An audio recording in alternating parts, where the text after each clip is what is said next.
G'day, my name's Greg and I run the Find My Australia blog. Now this is not my normal way of starting a video, however the walk I did last week was just not one of those normal walks, and I've thought about it for a bit and I've decided I'm just going to show you a little bit of what happened, how something can start off not doing enough research, can start off so well and can end up being quite disastrous.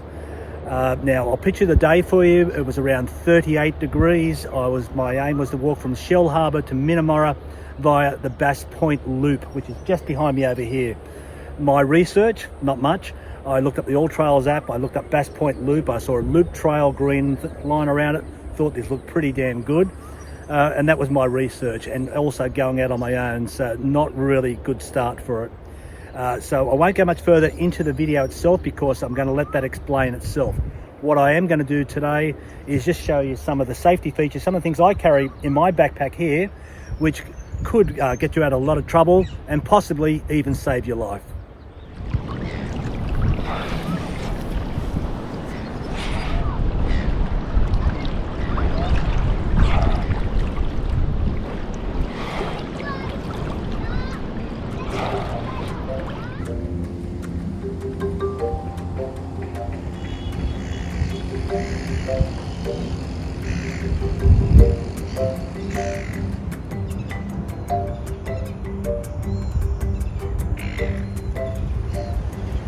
Wow, what a beautiful marina. Okay, so a couple of weeks ago we took Shellharbour back towards Wollongong, actually got to Port Kembla. Today we're heading south. We're going to go to an area called Killalea, which is the farm, and hopefully get ourselves across to Minnamurra. Oh, so far, beautiful day.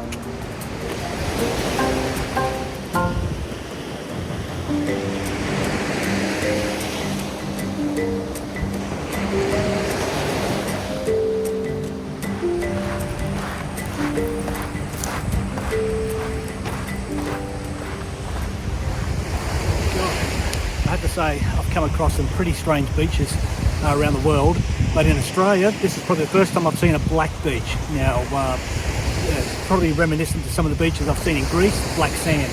Although this is not sand, if I pick it up, it's a lot coarser. You can see much coarser. So my guess, because there's a wharf out here which used to mine basalt, grind it down, put it on the ship, send it out, that my guess only is this may be some of the old basalt that's sort of filling this beach area, or it could be volcanic. Just a guess.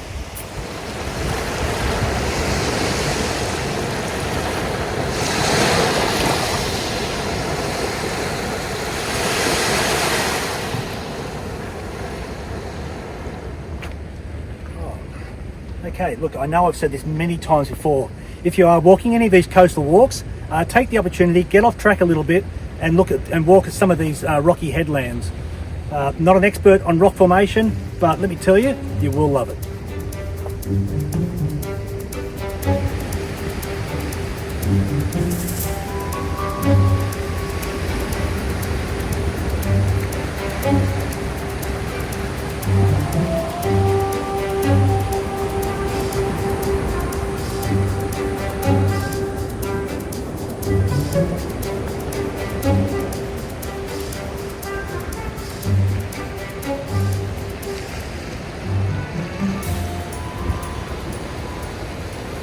Okay, so I'm over here at Bass Point. Now what you can see behind me over here is a place that they call the Gravel Loader Dive Site. Now it is a very popular dive site with tourists from all over Australia.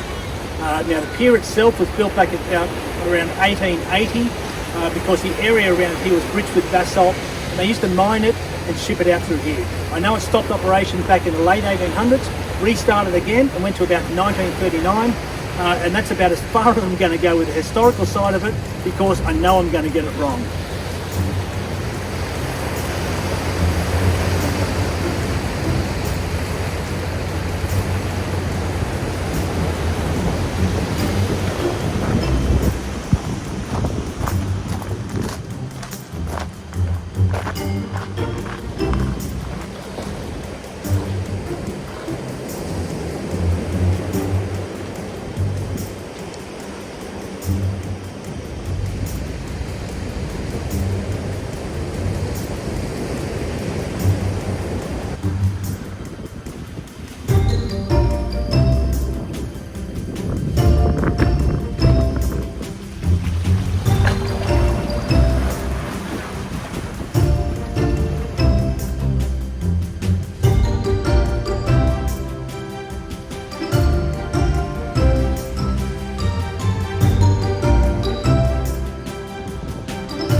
Oh, wow, what was I thinking?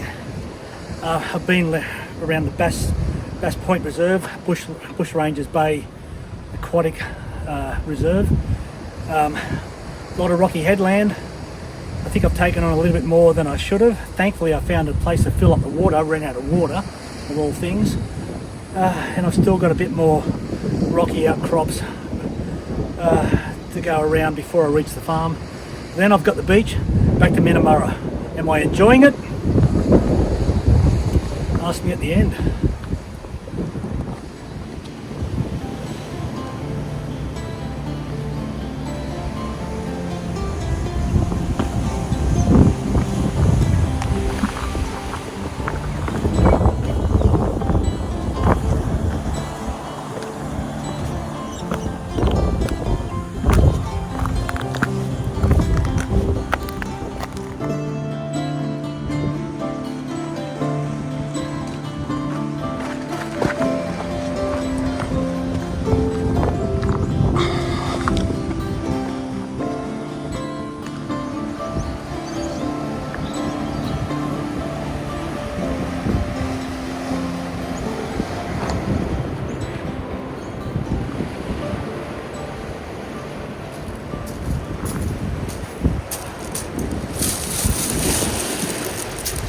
That's the sand. A little bit different.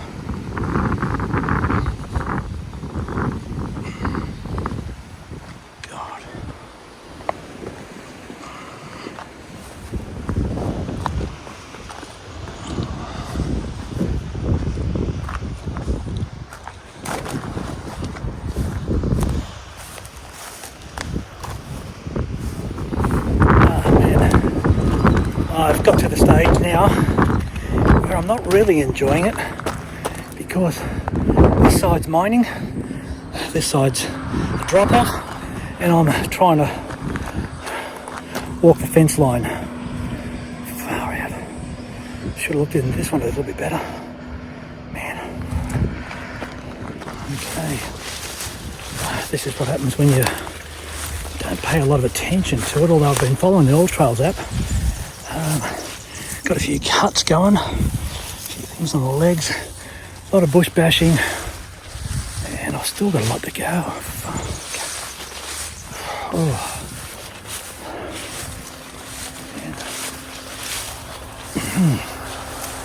This is fun.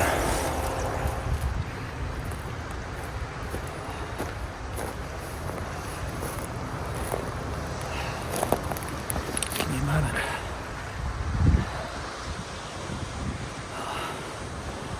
That was a big mistake.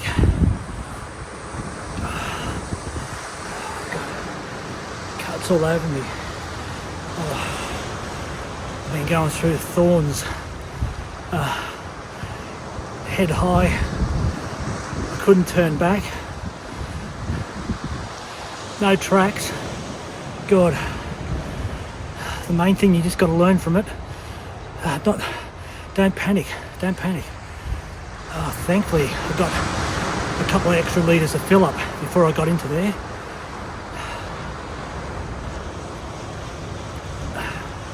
You can see the beach up here. That would be Killalea. Heading towards that. Might get a lift back.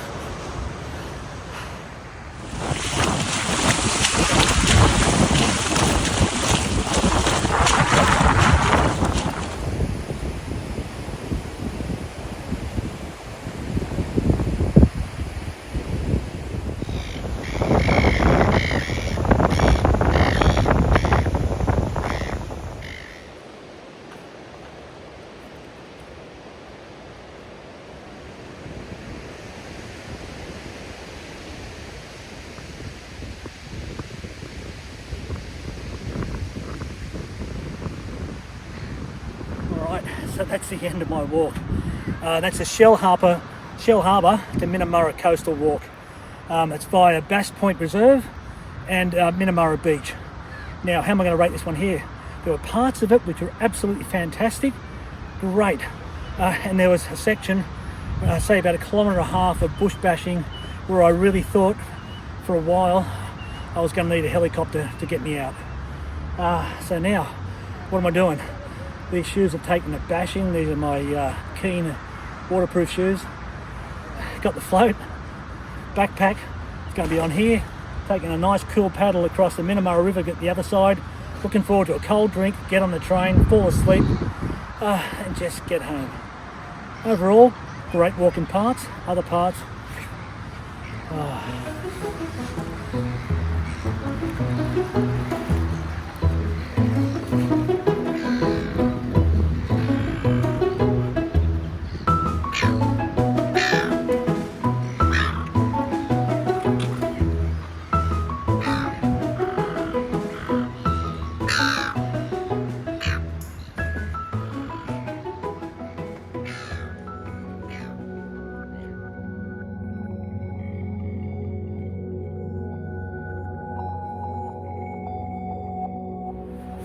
All right, so number one, always dress for the occasion. Probably better off wearing a little bit more than a little bit less. You can always take off what you've got and strip down a bit, put it in the backpack. For example, going into the mountains, wintertime, pretty cold, just dress for the occasion. You never know what's going to happen. No trouble taking it back off, packing it back in here. Next thing, appropriate footwear.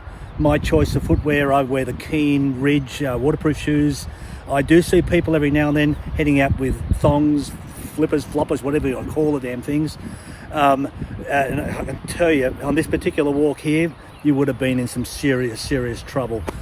So just appropriate footwear. I can't stress that anymore. Next thing I usually carry with me, water supplies. Now, I say minimum 2 litres of water. Get paid out about this all the time. Minimum 2 litres. This one here, 38 degrees, 4 litres. Thankfully, I had enough common sense to backtrack and try and find some raw water. I ran out of my 2 litres pretty quickly. Backtrack, I rehydrated, filled the bottles up to head back out. The next thing I'm going to say here is doesn't hurt. Throw a few snacks in the back there because I've got, say, muesli bars, whatever, a bit of a sugar hit. You're going to get a bit tired, a bit worn down. The energy level is going to drop. These are going to help you a lot. I also carry a snake bite kit. Now, snake bite kit is not just for snakes. Bandages, got a few band-aids and a silver blanket in there as well, a hypothermia blanket. You don't think you might use it, but we have used this. A good example, a friend of ours fell down, broke both her ankles, broken ankle, ruptured, I think, the tendons the other side. The strapping came in very handy. So you never know when you're going to need something like that. Another thing, flashing light. Flashing light, you mightn't think so, it doesn't weigh much. But if you get stuck out somewhere in the middle of the night, this will come in very handy for being spotted. So simple, easy to carry, maybe even just a little small torch. Just throw it in there. Next, mobile phone. Mobile phone, lifesaver. These can be a lifesaver. Now, you're not always going to get your mobile range, I understand that, but I download the AllTrails app on here. I do the paid version of AllTrails. So the paid version, I look at an area I'm going to go into, download it onto my maps in the AllTrails, so that if I'm somewhere, I'm offline, it tracks me. I can see where I'm going. I can see if I'm off track, locations, if I'm out in the mountains and a few different trails. I've gone off trail a little bit. It'll help me get back on. Absolute lifesaver. The next feature in the iPhones, I'm not too sure if it's in the Android phones. In the iPhones, I think it might be iPhone 7, 8 upwards from that. There's a feature on here, double buttons. Push the double buttons. It'll open up on your phone an emergency line that you can get through. Now, if you don't have mobile range, you'll notice on the top right hand corner there's going to be a little satellite. Haven't used it just yet, but you're going to face it around until the satellite works, and you're going to be able to use this. Don't know if it's going to work all the time, but it's absolutely important to have. Mobile phones do run out of batteries. I always carry with me because I take a lot of photos, videos and whatever else, but you're going to be on the app and you're trying to track where you are, you will run out of battery juice. So I carry a charger, simple charger. This is good for say 2 chargers. This is a lifesaver. You're always going to need one of these in your backpack. Never just rely on your mobile phone. Last thing I carry in here is probably the #1 lifeline, and this is a PLB, which is a personal locating beacon. I only paid $370 for it, something like that. It's got a 7-year lifespan, 7-year battery life on here. It's registered in my name. It's got a few emergency contacts on there as well. They will notify me when the battery life is due, so I can get it either recharged or batteries changed or a new one altogether. Now, I don't ever intend on using one of these here, but weighs nothing, it's very small, it's in the backpack, don't even know it's there. If a time ever came when I needed it, I just very simply, I'm going to break the seal, lift up the aerial, snap the aerial up. Now that's going to reach out to any nearby satellites. You need to be in an open space like this, for example. Just find yourself away from trees. Just sit this down here. Now this is going to send off an emergency beacon to one of the areas. Now the first thing they're probably going to do is ring who the emergency contacts are on my phone. The next thing it's going to do is it's going to do a GPS location of pinpoint exactly where I am. An absolute lifesaver that I never ever want to use. So without getting into any more detail, that's about as far as I'm going to go. That's what I carry. Doesn't weigh much, but they are good safety tips. Now all I can say from here is enjoy the video and stay safe.